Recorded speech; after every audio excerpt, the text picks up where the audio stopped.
राधा कृष्ण विखे पाटिल, माँ के दरबार में तो सबको आने की इजाजत है, लेकिन माँ उसी को चाहती है जिसके नियत और नीति में खोट नहीं होती है। पत्रकारों से आके तो दो दो बातें कर गए हो, किसी का भी लेने नहीं देंगे और किसी का छीनने नहीं देंगे, लेकिन कानूनन तुम जानते हो, त्यांना माहित आहे की एखाद्या कायद्याच्या विरुद्ध जाऊन एखादा शासन निर्णय होऊ शकत नसतो।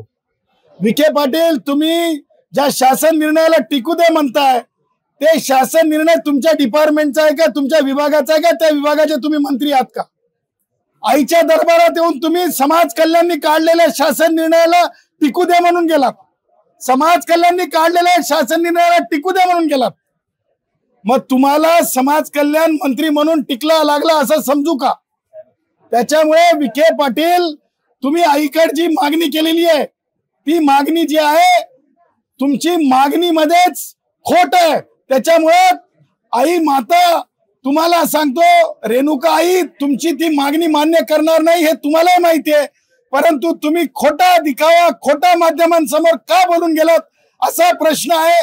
परंतु एक लक्षात ठेवा, आईच्या दरबारामध्ये, रेणुका आईच्या दरबारामध्ये खोटा बोलल्याचे परिणाम फार अनिष्ट होत असतात, कारण हिंदूंचं हे जागृत देवस्थान आहे आणि ह्याच्या बाबतीमध्ये नक्की राधाकृष्ण विखे पाटील विचार करतील, याच्यात काही वेगळं नाही। कारण मी बोलल्याच्या नंतर ते नक्कीच विचार करतील, डंके की चोट पे त्यांना विचार करावा लागेल। खरं सांगू का, राधाकृष्ण विखे पाटील दुसऱ्याच कामासाठी आले असते। ते कोणत्या?